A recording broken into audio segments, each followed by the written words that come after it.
Alright, today I'm going to be talking about spiritual dieting and vegetarianism and how it is important for people to start understanding this and why it needs to be something that's spoken out loud into the light of day more. And I really would like to touch up on mainly two forms of spiritual dieting, which I might talk about more in the future. And um, but I find these two to be most important because I'm doing them, and I find them to work, and I really think that other people should know about it. So I'm gonna make a video and talk about it, and I'm gonna talk about two articles. They're gonna be pretty long, but stick with it because it's a good reads, great examples, great whatever, and one's really good, and I just thought I should read this and put it on my YouTube so then everyone else can hear it, and absolutely. So the first thing I'm gonna talk about is vegetarianism. What is vegetarianism? Just not eating dead flesh, not eating meat, not eating animals. Pretty simple. And I'm going to talk about why that's important. And the second is going to be veganism, and that's not eating any animal byproducts. And usually including honey, which I have not done yet. I still eat honey, but remember, we one step at a time. When you run the ball, you're not thinking about the touchdown. You need to you need to go for your first down. Okay, so that's the best example I got for you. It's kind of like the other saying. What's the other one? You fight battles, not wars. So I'm not trying to guilt anybody here. It's one step at a time. I was presented this information almost 2 years ago, and I didn't do anything until now. So just in the past 6 months. So it takes people time sometimes. Sometimes they gotta hear it. Sometimes they gotta filter it through. But hopefully it gets in, because if it doesn't, they could be stuck. So um, two documentaries to suggest, or three. I got three. GMO OMG. It's not related to vegetarianism necessarily, but it's still a good example. I might do a documentary screening night downtown in my local town here with that. Another one, Earthlings, real rough to watch, that one. Gotta see it though. You won't eat meat again after that one. Cowspiracy, another good one. Which actually I never finished Cowspiracy, but I'd still suggest it. I just did not finish it. But really good watches. Gotta watch these. Now I understand also that some people live in more rural areas. I used to live in a rural area, and it's really hard to do vegetarianism out there, and I completely understand. But to me personally, I find vegetarianism to be pretty easy to do, and it shouldn't be that hard for people to just avoid meat. I really don't understand why it's that hard. I do it pretty easy. Veganism may be really hard, and even in Seattle, Washington, I have a hard time. And this is an area full of kind of vegan dieting people too, raw, whatever, and that's pretty shocking. So, if you're living in the middle of Wyoming or something, I can understand why maybe it would be really hard to even touch up on vegetarianism, let alone veganism. So, the first thing I'm going to read out loud here is, it was an article by this woman named, I got that wrong, that's not even a woman.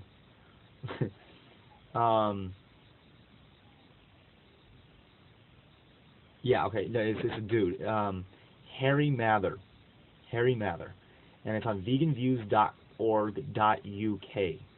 Okay, I will say that one more time. veganviews.org.uk. Are We Natural Carnivores by Harry Mather. Summer/autumn 1998. Okay? So I'm going to go ahead and start reading this. Several times recently I have heard on the media people saying, I know we are carnivores, but, quotations, or even, I know we are natural carnivores, but, quotations, and perhaps make a plea for more compassionate treatment for animals. What shocks me is that these people are educated, well-read, and must be reflecting what our intellectual leaders accept as fact. Okay? So I'd like to state that that's the first thing, that we were kind of brought up to believe a lot of things about carnivorous diets. And just throw this fun little fact out there. In the 50s, doctors were recommending cigarettes to people and smoking them. Okay, and this actually goes for the vaccine argument. This goes for almost actually all the health arguments. So you always get the doctor said, the doctor said. No one wants to do any sort of self-investigation or looking into them for themselves. No, they just want to hear, oh, this is what the doctor said. How about you do some self-investigation? That's what I have to say. That's how I like doing it. You could become your own doctor. Some people would laugh if I said that. I don't care, because that is true. Become your own doctor. Learn for yourself.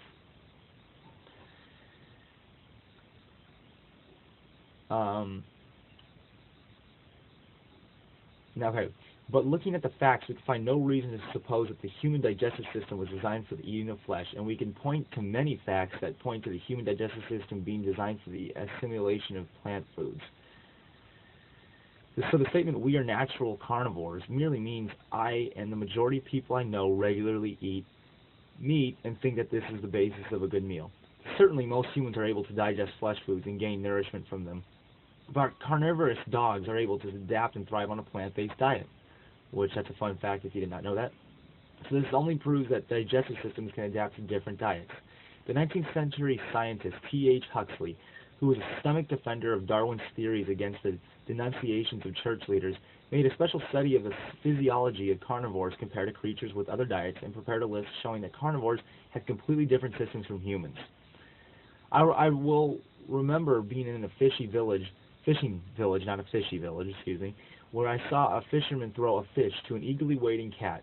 The cat caught it deftly, although the fish was comparatively large, swallowed it apparently whole, and walked away, contented and happy. It reminded me of an occasion long before when I had eaten a part of a small fish with the bone still in it and suffered pain for quite a while afterwards. I am told that carnivores have in their stomach hydrochloric acid 10 times the concentration that humans have. This means they break down flesh and even fish bones, and more quickly than we can. Another important difference is that they have comparatively shorter intestines than humans have. As a result, carnivores will assimilate flesh more quickly and efficiently, and also eliminate it and more quickly. I have been told that pork is the hardest flesh food to digest and can lie in the stomach for up to 4 hours, which is just, wow, before it is completely digested. Yet many cultures eat pork, although Moses in his wisdom banned it for his followers. What an ordeal eating meat must be for the human digestion. Other flesh foods also take longer for our stomachs to break down than plant foods do. Dead flesh begins to putrefy in a matter of hours after the death of the animal, which is why such care has been taken to keep meat refrigerated. The long time that it takes for flesh to be digested by humans can only lead to a danger of putrefaction occurring in our digestive systems. Especially during the long time spent in the large intestine, it is no coincidence that vegetarians are 10 times likely to suffer from cancer of the bowel than meat eaters are. Carnivores kill their prey and usually eat it while still warm.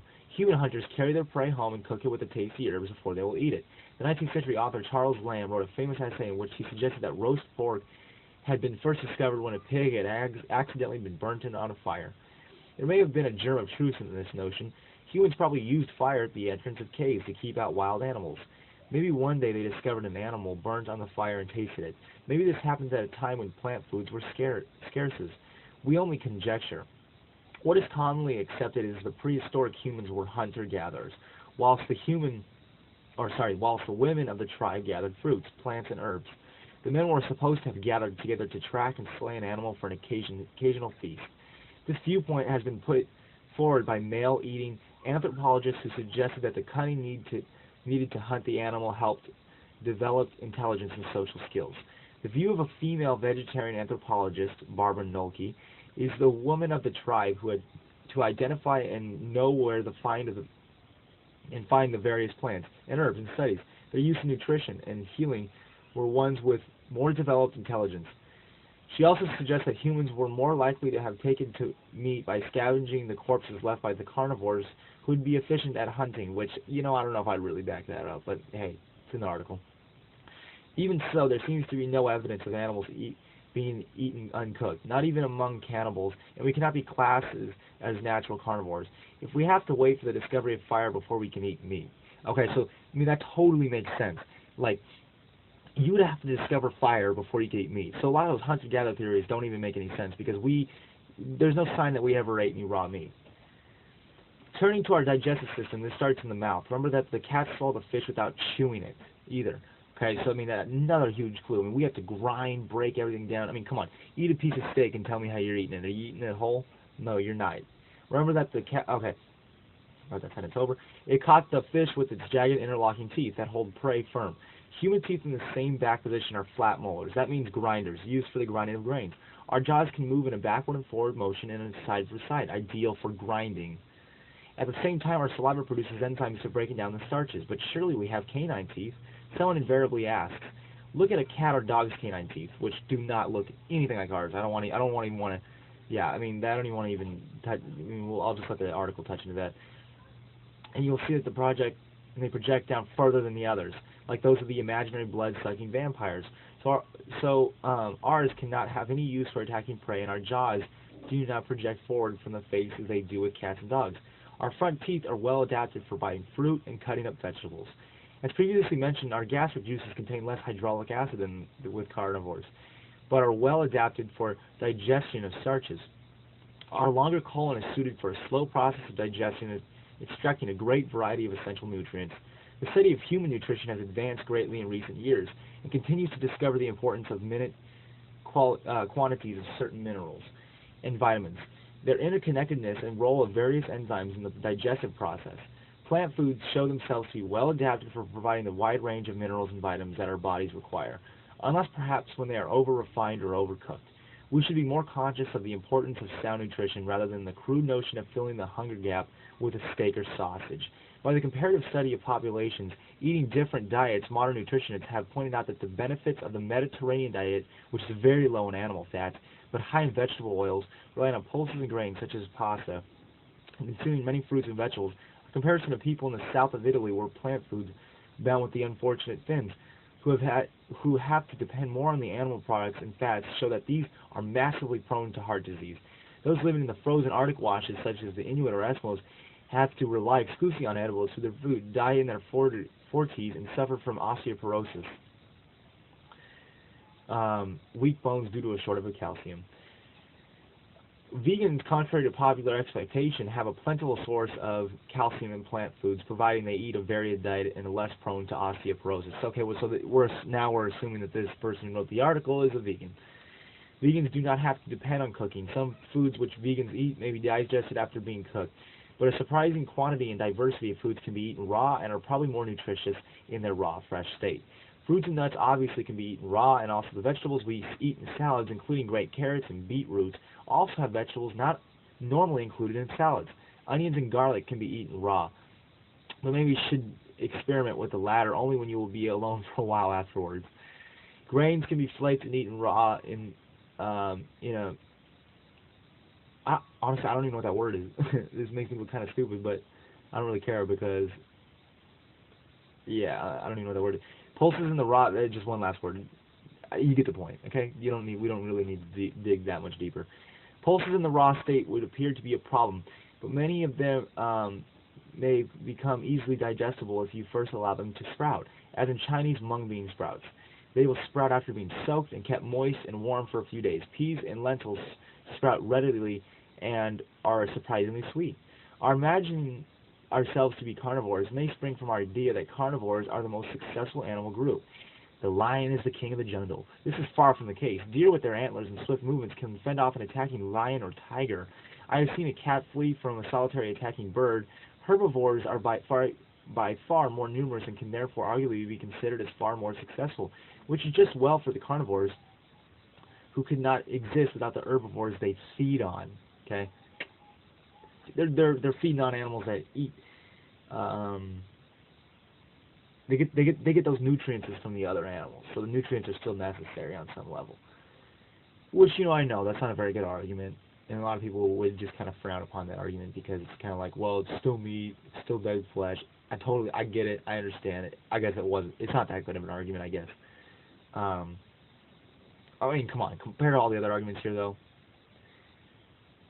I don't know. I wouldn't back up that argument, though. I will say that right now. Carnivores attack a herd of grazing herbivores only to catch the slowest and weakest. The action results in killing the weaker members of the herd, leaving the fitter ones to breed and maintain a higher level of fitness in the herd. The role of carnivores, far from being some dominant species, is that of one dependent on and subservient to other animals, playing a useful role but not supreme. Neither, of course, can humans be classed as natural herbivores. So now they're going to the author is going to go on a bit of a tangent here about how there is a massive difference, though, too, with our herbivore diet. And a lot of the vegetarian diets may not actually be as fit for us as we think, as primates. Now, I'm not going to sit here and advocate people to become, just eating fruits and nuts all day. It is ideal, but, hey, like I said, like we're all in this boat together. We're all making choices. And right now, vegetables, I feel like, is the apex of what we could be doing, and eating meat is not. So, I mean, the author here is going to go on a little bit of a tangent, and I think it's still good to listen to.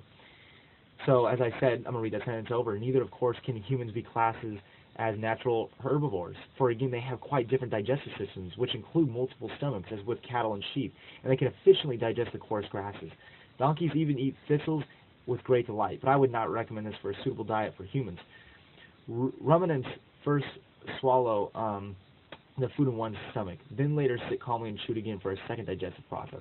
I'm sure that some humans would like to eat their food twice over, but unfortunately we are not adapted for that. Some people claim that we should be classified as omnivores because we can subsist on a wide variety of foods. This suggestion could lead us into the false notion that we could live by eating just the stems of grasses and herbivores can.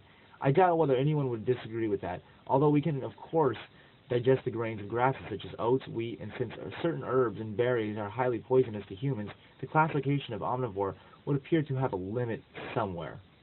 However, there's a group of animals that we closely resemble, and that is the primates or apes. It is said that we share 99+ of our genes with chimpanzees, and it would be difficult to get closer than that. Chimpanzees, like many apes, rely mainly on fruit and green shoots for their nutrition. Most apes have been classified as frugivorous, which means eaters of fruits and nuts, and they also eat some vegetation. Japanese soldiers who had to survive in the jungle watched what the apes ate and did the same, and they survived because of that. Those who watch nature films may point out that they have seen apes scooping out ants and eating them. Would you fancy that? And even hunting other apes in order to eat them. Perhaps these are on the way to developing the bad habits, and we can find in some humans. But as hopefully with humans, we can assume that this is not connected with nutritional needs. Many of the great apes, such as gorillas, are also frugivorous. They are very strong and powerful, but have a gentle, caring disposition. With the superior intelligence and great strength, these great apes can surely claim the title of king of the jungle and be worthy of our admiration and emulation. The scavenging lions and tigers can be regulated to the roles of refuse collectors. That's despite a lot of popular opinion. So, one thing is clear in my mind, that we are not natural carnivores until we understand that our bodies and our minds will not find true health, nor will we attain the civilized standard that we deserve as from our position at the top of the primates league. Nor will our planet attain the order and harmony necessary for it to thrive and remain functional. For what we eat affects not only our bodies and minds, but owing to the vast proliferation of humans on the globe. What we eat, which, we don't want to talk about that right now, okay? What we have is a great impact on the whole earth, but that would lead to a whole new chapter to explain.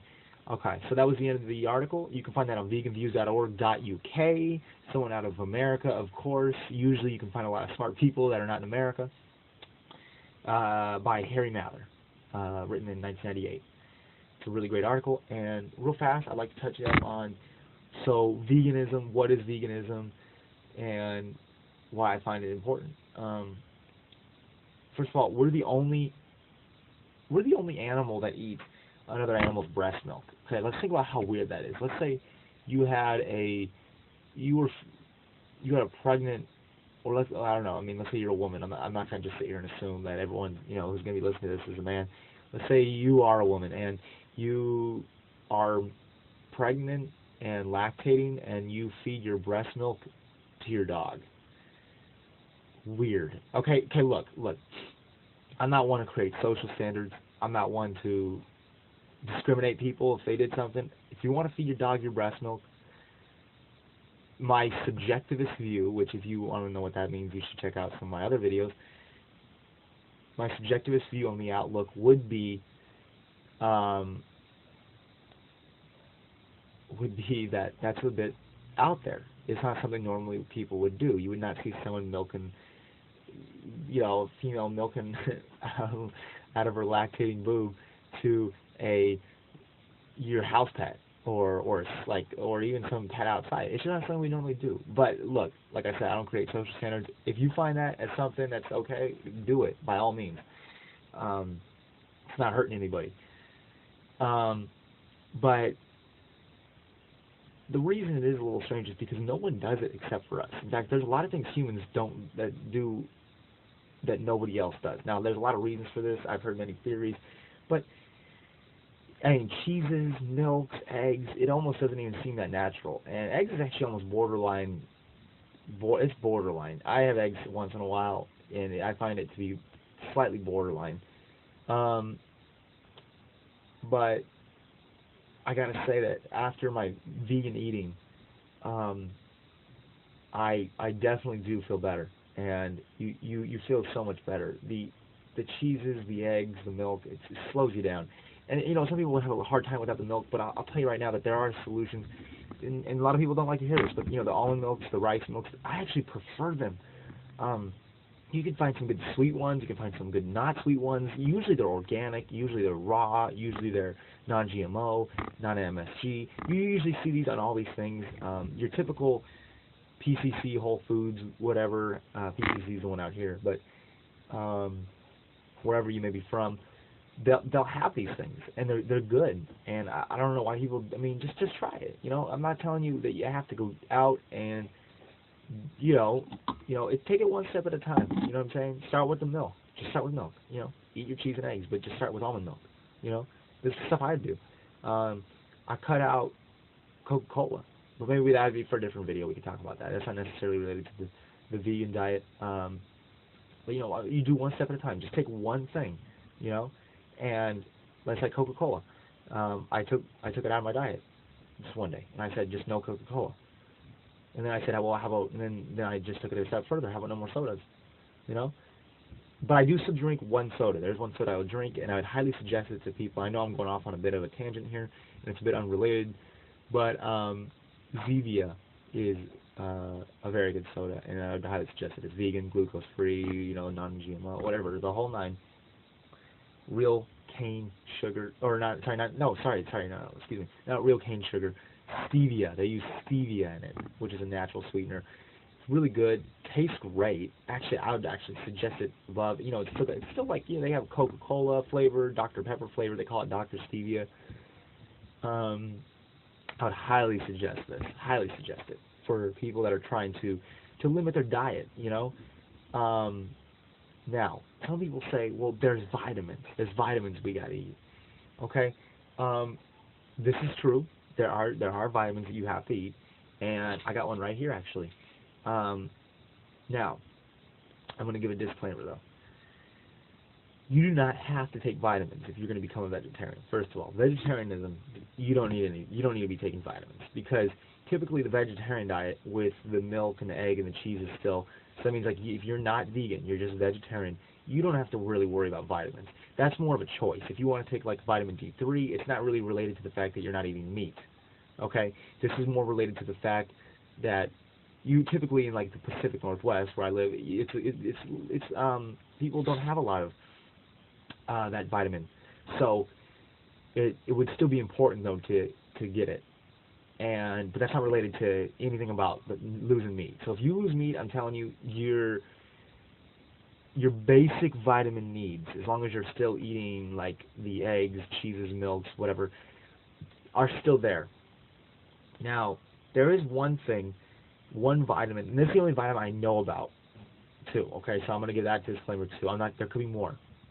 Now, once again, if you get the right kind of diet, so I'm not saying that all vegans have to take this vitamin, because that would be unnatural. Do you see what I'm saying? Like, it'd be kind of like, it kind of defeat the purpose of what I'm talking about. If you had to go take vitamins to be a vegan, you can naturally be a vegan, okay, and not have to take any vitamins. But you do have to watch what you'd be eating, okay? And I'm trying to make that clear that that's not just for.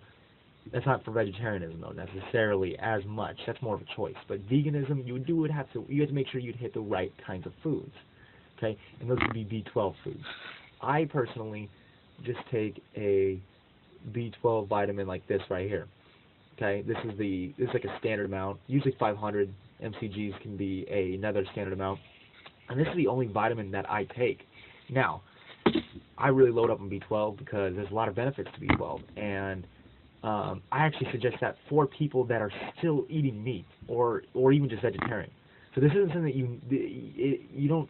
It's not. It's highly suggested for vegans, okay, but it's not something that's necessary if you're eating the right foods. You need to hit the right foods. Another thing I'd suggest would be things like chlorella and spirulina, which I will make a separate video about, and I will touch up upon those two things. But they also have got B12 in them. You know, you see a lot of kombucha drinks with B12. You just have to look out for the B12. Make sure to hit that one vitamin. But besides that, that's because B12 is in a lot of the animal byproducts, and we're used to it. But if you don't like taking vitamins, that's cool. Just hit up the foods that have the B12. Just go online, do some quick research. I don't want to be quoted on this, but I'm pretty sure kale might actually have a high B12. That may be not true. That may not be true. So I'm not saying that's for sure, but I'd definitely look it up. I hope I can get other people to go look it up. I'll probably go look it up now because I'm interested. But so what I'm going to continue on to do right now is read another article that I received from another researcher, and you can find this at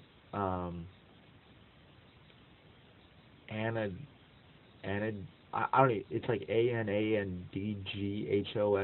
I don't even know what that word is. .net something, whatever. You can go on whatonearthishappening.com. That's where I heard this article.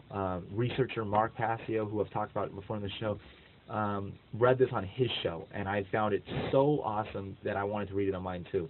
So I'm gonna go ahead and read it now.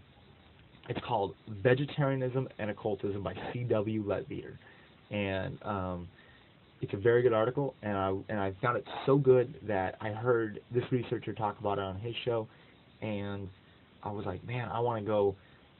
If I were to make a show one day, I'd read it out loud, and look what I'm doing right now. So I thought I'd read this because this one actually really put the hole in the nine for me. Okay, that's how great this article is, and I really hope that maybe someone else can get that from it. So Vegetarianism and Occultism by C.W. Leadbeater. It says November 1913, so it is old too. So keep that in mind that this article is really old, and it's pretty long because people, man, I know TV, so people, they could write, and everyone would sit there and read it. And so this was published November 1913. So that's how long this information's been out there, and people have been ignoring it. I wonder why. Theosophical Publishing House, Adyar, Chennai, India. In speaking of the relationship between vegetarianism and occultism, it may be well for us to begin by defining our terms. We all know what is meant by vegetarianism, and although there are several varieties of it, it will not be necessary to discuss them. The vegetarian is one who abstains from eating flesh food. There are some of them who admit such animal products are as obtained without destroying the life of the animal, as for example, milk, butter, and cheese. There are others who restrict themselves to certain varieties of the vegetable to fruit and nuts. Perhaps there are others who prefer to take only such food as they can be eaten uncooked. Others will take no food which grows underground, such as potatoes, turnips, and carrots, etc. We need not concern ourselves with these divisions, but simply define the vegetarian as one who abstains from any food which is obtained by the slaughter of animals, of course including birds and fish. So all you pescatarians out there, it goes out to you. How shall we define occultism? The word is derived from the Latin occultus, hidden, so that it is the study of the hidden laws of nature. Since all the great laws of nature are in fact working in the invisible world, far more than the visible, occultism involves the acceptance of a much wider view of nature than which is ordinarily taken. The occultist then is a man who studies all the laws of nature that he can reach or of which he can hear, and as a result is a study he identifies himself with these laws and devotes his life to the service of evolution. Now, I will also be touching up on a video we're making here real shortly on what is occultism. How does occultism regard vegetarianism? It regards it very favorably, and that for many reasons. These reasons may be divided into two classes, those which are ordinary and physical, and those which are occult or hidden. There are many reasons in favor for vegetarianism, which are down here on the physical plane and patent to the eyes of those who will take the trouble to examine the subject. and these will operate with the occult student even more strongly than with the ordinary man. In addition to these and altogether beyond them, the occult student knows of other reasons which come from the study of those hidden laws which are as yet so little understood by the majority of mankind. We must therefore divide our consideration of these reasons into two parts, first taking the ordinary and physical.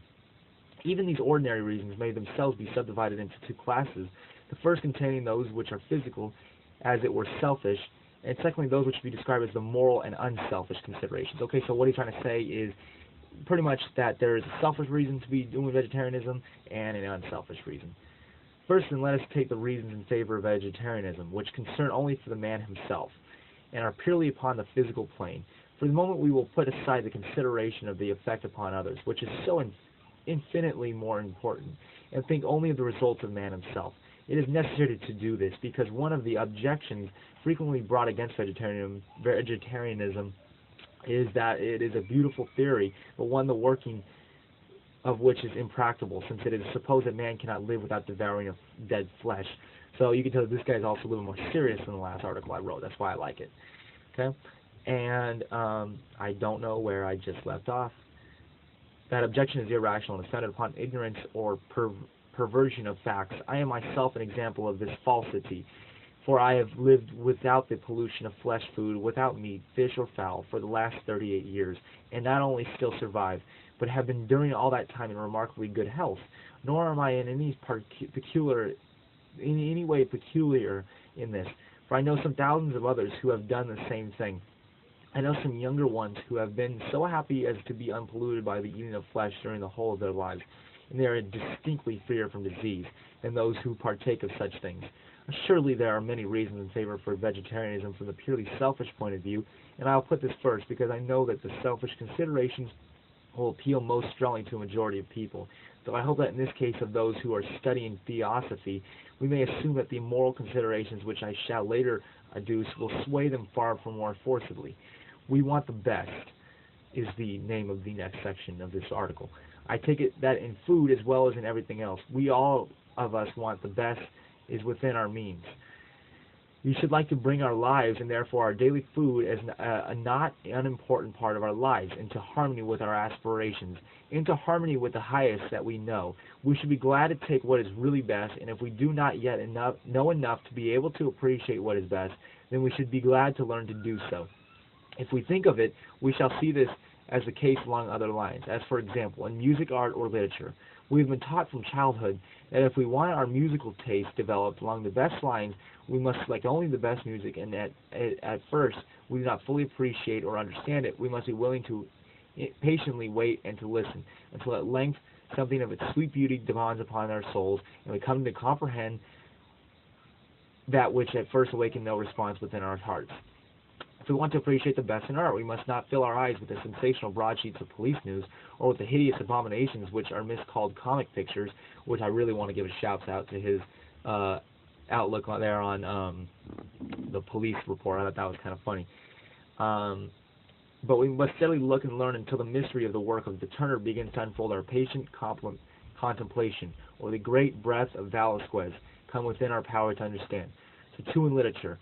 It has been the sad experience of many that which are the best and most beautiful is lost to those whose mental food consists exclusively of the sensational paper of cheap novel, or that of the frothy mass of waste material which is thrown up like a scum upon the molten metal of life. Novelettes, serials, and fragments of a type which neither teach the ignorant nor strengthen the weak, nor develop the immature. If we wish to unfold the mind of our children, we do not leave them to their own uncultivated taste and all these things, but we try to help them to train the taste, whether it be in art, in music, or in literature. Surely then we may seek to find the best in physical as well as in mental food. And surely we must find this not mere blind instinct, but by learning to think and to reason out the matter from the higher point of view. There may be those in the world who have no desire for the best, who are willing to remain on lower levels and consciously and intentionally build into themselves that which is coarse and degrading. But surely there are many who wish to rise above this, who would gladly and eagerly take the best if they only knew what it was, or if their attention was directed to it. There are men and women who are morally of the highest class, who yet have been brought up to feed with the hyenas and the wolves of life, and have been taught that their necessary dietary was the corpse of a slaughtered animal. It needs but little thought to show us that the horror cannot be the highest and the purest, and that if we ever wish to raise ourselves in the scale of nature, if we ever wish that our bodies shall be pure and clean as the temples of the masters should be, we must abandon this loathsome custom, and take our place among the princely hosts who are striving for the evolution of mankind, striving for the highest and purest in everything, for themselves as well as for their fellow man. Let us see in every detail why a vegetarian diet is emphatically the purest and best. Most nutriment is the next segment. First, because vegetables contain more nutriment, which I think nutriment was like some early turn of the century way of saying it. I think it just meant nutrient. Then an equal amount of dead flesh. This will sound a surprising and incredible statement to too many people because they have been brought up to believe that they cannot exist unless they defile themselves with flesh. And this delusion is so widely spread that it is difficult to awaken the average man from it. It must be clearly understood that this is not a question of habit, or of sentiment, or of prejudice. It is simply a question of plain fact, and as to the facts there is not and there never has been the slightest question. There are 4 elements necessary in food, all of them essential to the repair and upbuilding of the body: proteins, or nitrogenous foods, carbohydrates, hydrocarbons or fats, and salts. This is the classification usually accepted among the physiologists, although some recent investigations are tending to modify it to a certain extent. Now, there is no question that all these elements exist to a greater extent in vegetables than they do in dead flesh. For instance, milk, cream, cheese, nuts, peas, and beans contain a large percentage of proteins or nitrogenous matter. Wheat, oats, rice, and other grains. Fruits and most of all the vegetables, except perhaps peas, beans, and lentils, consist mainly of carbohydrates, that is, of starches and sugars. The hydrocarbons or fats are found in nearly all the protein foods and can also be taken in the form of butter or of oils. The salts are found practically in all of food to a greater or lesser extent. They are of the utmost importance in the maintenance of the body tissues, and what is called the saline starvation is the cause of many diseases. It is sometimes claimed that the flesh meat contains some of these things to a larger degree than vegetables, and some tables are drawn up in such a way as to suggest this. But once more, this is a question of facts. It must be faced from the point of view. The only sources of energy in dead flesh are the protein matter contained therein, and the fat. As the fat, it has certainly no more value than other fat. The only point to be considered is the proteins. Now, it must be remembered that proteins only have one origin. They are organized in plants and nowhere else. Nuts, peas, beans, lentils are far richer than any kind of flesh in these elements and have this enormous advantage, that the proteins are pure and therefore contain all the energy originally stored up in them during their organization. In the animal body, these proteins, which the animal has absorbed from the vegetable kingdom during its life, are constantly passing down the disorganization during which the energy originally stored in them is released. Consequently, what has been used already by one animal cannot be utilized by another. The proteins are estimated in some of these tables by the amount of nitrogen contained therein.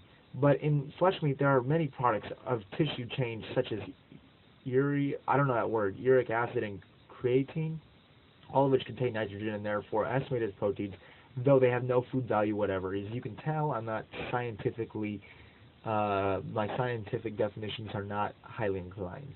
Nor is this all evil, for this tissue change is necessarily accompanied by the formation of various poisons, which are always to be found in flesh of any kind, and in many cases the virulence of these poisons is very great.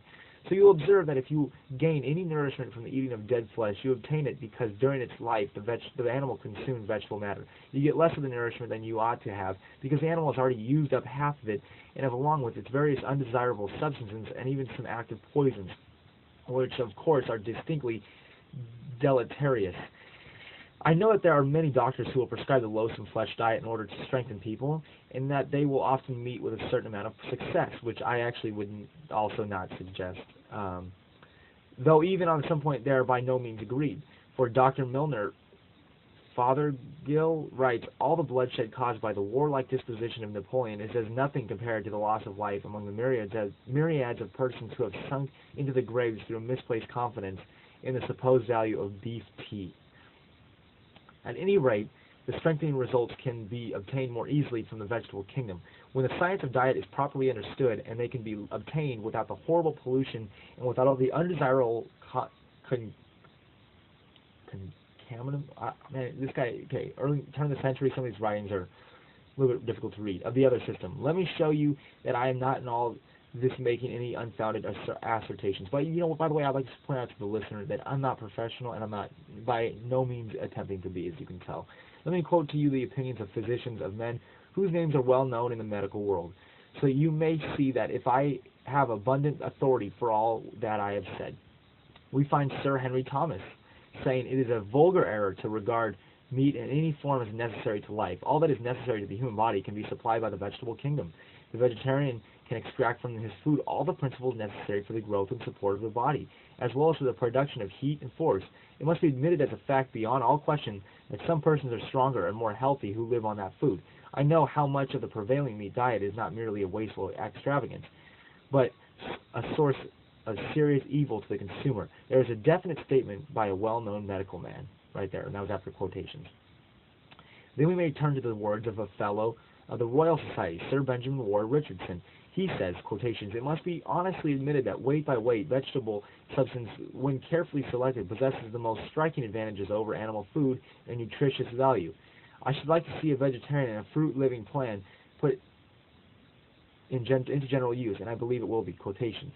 The well-known physician Dr. William S. Playfair, C.B., had said quite clearly, "Animal diet is not essential to man." Quotation. And we find that Dr. F.G. Sykes, the medical official of St.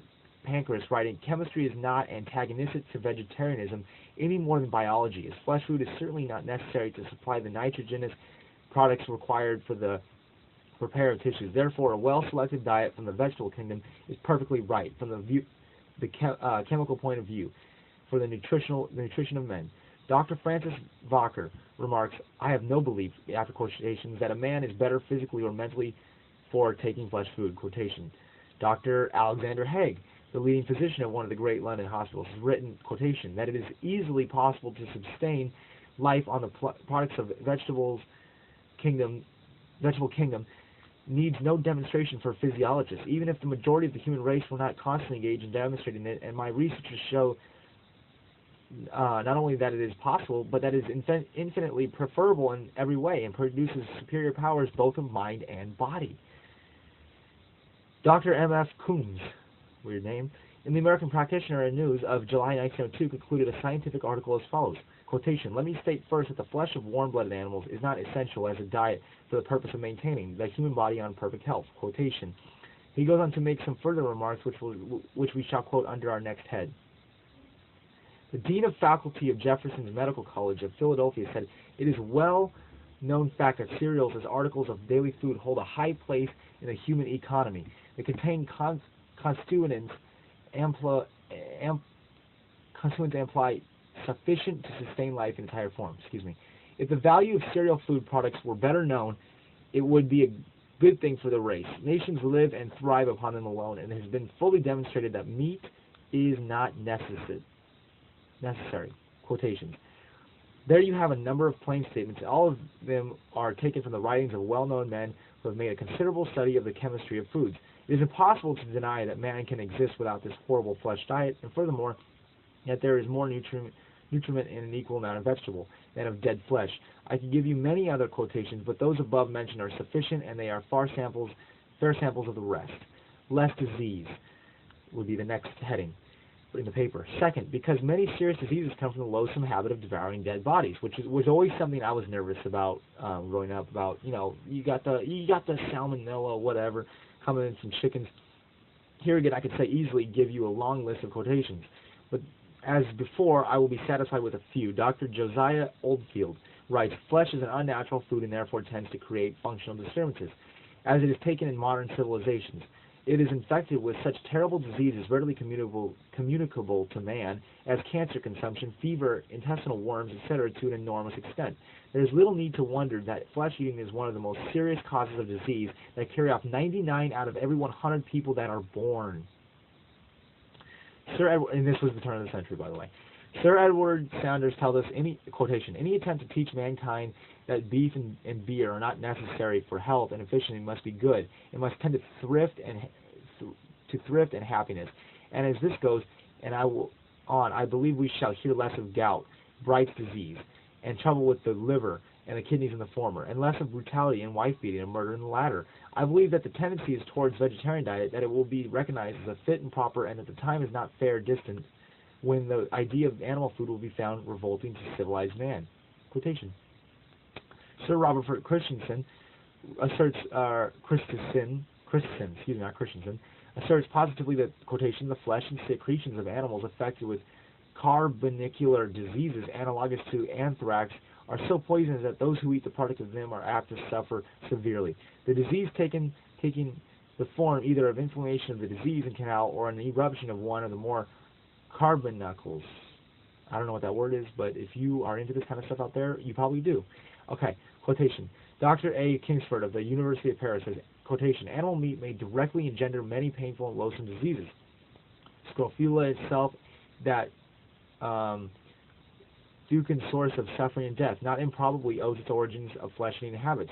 It is a curious fact that the word scrofula is derived from scrofa, a sow. To say that one has a scrofula is to say that he has swine's evil. In his fifth report to the Privy Council in England, we find Professor Gamgee stating that, quotation, 1/5 of the total amount of meat consumed is derived from animals killed in a state of malignant disease. While Professor A. Winter Blythe writes, quotation, economically speaking, flesh food is not necessary, and meat seriously diseased may be so prepared as to look like fairly good meat. Many an animal with advanced disease of the lung yet shows to the naked eye no appearance in the flesh which differs from the normal. Quotation. Dr. M.P. Koorns, in an article of quoted remarks, we have many substitutes for meat which are free from the deleterious effects of the food upon animal economy, namely in the production of rheumatism, gout, and all other kindred diseases, to say nothing of cerebral congestion, which frequently terminates in apoplexy. Okay, come on, man. These scientific terms, I'm not coup de la with that. And venereal diseases of one kind and another, migraine and many other such forms of headaches resulting from the excessive use of meat and often produced when meat is not eaten to excess. Remarked, it is interesting to note that the scientific men all over the world are awakening to the fact that flesh of animals as food is not a pure nutriment and is mixed with poisonous substances excrementuous in character, which are the natural results of animal life. The vegetable stores up energy. It is from the vegetable world, the coal and the wood, that the energy is derived, which runs our steam engine, steamships, and does the work of civilization. It is from the vegetable world that all animals, directly or indirectly, then be the energy which is manifested by animal life through muscular and mental work. The vegetable builds up, the animal tears down. The vegetable stores up energy. The animal expends energy. Various waste and poisonous products result from the manifestation of energy, whether by the locomotive or the animal. The working tissues of the animal are enabled to continue their activity only by the fact that they are continually washed clean by the blood, a never-ceasing stream flowing through and about them, carrying away the poisonous products resulting from their work as rapidly as they are formed. The venous blood owes its characters to these poisons, which are removed by the kidneys, lungs, skin, and bowels. The flesh of a dead animal contains a great quantity of these poisons. The elimination of these ceases at the instant of death. Although their formation continues for some time after death, an eminent French surgeon recently remarked that beef tea is a veritable solution for poisons, and that was all in quotations.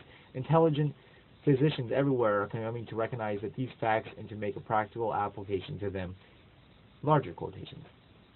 Here again you see we have no lack of evidence, and many of the quotations with regard to the introduction of poisons into the system through flesh food are not from the vegetarian doctors, but from those who still hold it right to eating sparingly of corpses, but yet have studied to some extent the science of the matter. It should be remembered that dead flesh can never be in condition of perfect health, because decay commences at the moment when the creature is killed. All sorts of products are being formed in this process of retrograde change.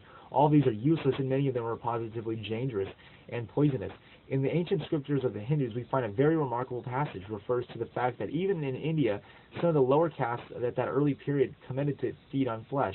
The statement made is that in the ancient times, only 3 diseases existed, one of which was old age, but that now, since people have commenced to eat flesh, 78 new diseases had arisen. This shows us that the idea that disease might come from the devouring of corpses has been recognized for thousands of years. Don't even doubt those Vedas, okay? Don't even doubt the Vedas, all right? Let's get a little more comfortable here. Okay, check it out. More natural to man. This would be the next article. Third, because man is not naturally made to be carnivorous, and therefore this horrible food is not suited to him. Here again, let me give you a few quotations to show you what authorities are ranged upon our side of this matter. Baron Cuvier himself writes, quotation, "The natural food of man, judging from his structure, consists of fruit, roots, and vegetables," quotation. And Professor A tells us, quotation, "Certainly man was never made to be a carnivorous animal," quotation. Sir Richard Owen writes, quotation, "Anthropoids and all the quadrumania derive from elimination from the fruits and grains and succulent vegetable substances, and a strict analogy which exists between the structures of these animals and that of man clearly demonstrates his frugivorous nature," quotation.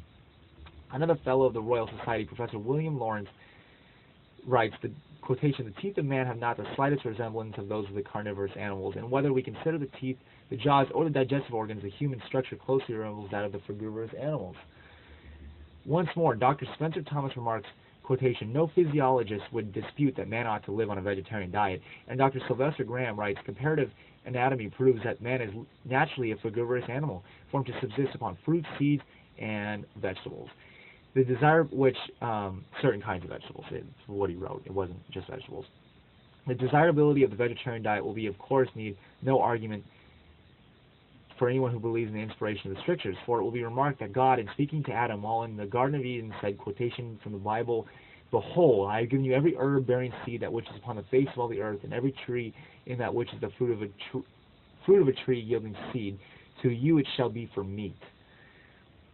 Quotation. "It was only after the fall of man, when death came into the world, what a more degraded idea of feeding came along with it. And if now we hope to rise again to an Edenic, like Garden of Eden, conditions, we must surely commence by abolishing unnecessary slaughter performed in order to supply us with horrible and degrading food. Greater strength is the next headline. Fourth, because men are stronger and better on a vegetarian diet." And I'd actually support this one. I actually have experienced this. "And better on a vegetarian diet. I know that people say, quotations, you will be so weak if you don't eat dead flesh," quotation. As a matter of fact, this is untrue. I do not know whether there may be any people who find themselves weaker on a diet of vegetables. But I do know this, that in many athletic contests recently, the vegetarians have proved themselves the strongest and the most enduring. As, for example, in the recent cycling races in Germany, where all those who took high place in the race were vegetarian, there have been many such trials that they show that, other things being equal, the man who takes pure food succeeds better. We have to face facts, and in this case, these facts are all ranged on one side, as against foolish prejudices and loathsome lust on the other. The reason was plainly given by Dr. J.D. Craig, who writes, quotation, "Vigor of body is often boosted by flesh eaters, particularly if they live mostly in the open air. But there is this peculiarity about them that they have not the endurance of vegetarians. The reason of this is that flesh meat is already on the downward path of retrograde change, and as a consequence, its presence in the tissues is of short duration. The impetus given to it in the body of the animal form which it has been taken is reinforced by another impulse in the second one, and for these reasons, what energy it does contain is soon given out, and there are urgent demands for more to take its place. The flesh eater then may do a large amount of work in a short time if well fed. He soon gets hungry, however, and when so becomes weak. On the other hand, vegetable products are of slow digestion.